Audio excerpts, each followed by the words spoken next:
Why I like The League of Gentlemen.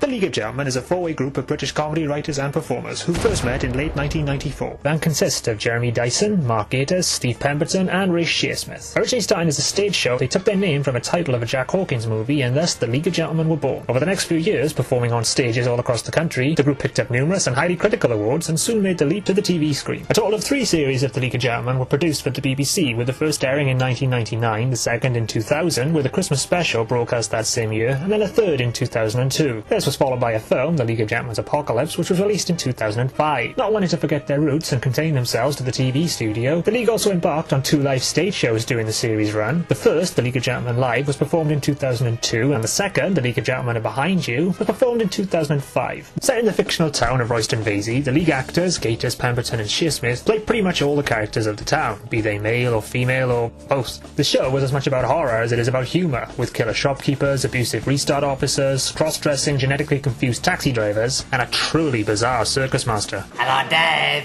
I like The League of Gentlemen because the characters are a step up from what you normally expect from a sketch show, and amusingly for me, most of them are just downright evil. There's far too many characters to cover in this quickie, so I'll fill you in on a brief run of some of my favourites. Tubbs and Edward, a brother and sister with a son called David who reside in the local shop overlooking Royston Vasey, fear any customer who enters, and through the course of the first 2 series, they managed to kill just about anybody who sought to seek a purchase from the local shop, mainly because they weren't local. They won't get far! How they actually view the term local isn't fully explained either, as they murder anyone who threatens their world, be they visiting the town or just from the town itself. We didn't burn him! They ultimately met their end at the conclusion of Series 2, when they were burnt alive, ironically for a crime they didn't commit, and waltzed to the kingdom of Swansea. Hey, I'm from Swansea! Only to be resurrected at the beginning of Series 3, start to walk to London to begin a new life, and promptly get run over by a train, although they're once again inexplicably revived for the movie. I made a little brown fish. The Dentons, who live in the residential area of Vasey, are introduced through their nephew Benjamin, who visits the town at the start of the first series. Harvey Denton breeds toads, my finest specimens,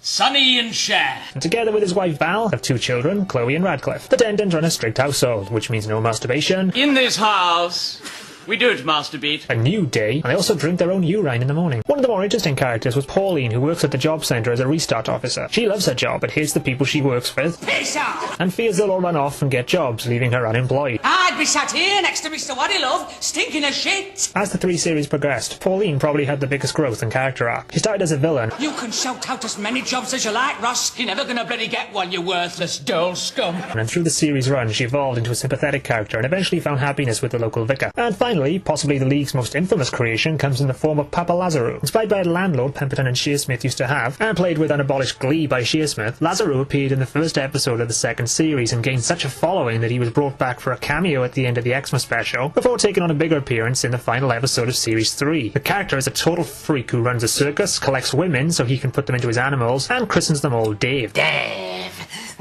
Dave. Now, I never said it would make sense, but I always enjoyed it for its morbidly dark, very memorable and hilarious characters, and its gothic horror-esque settings. And that's why I like The League of Gentlemen.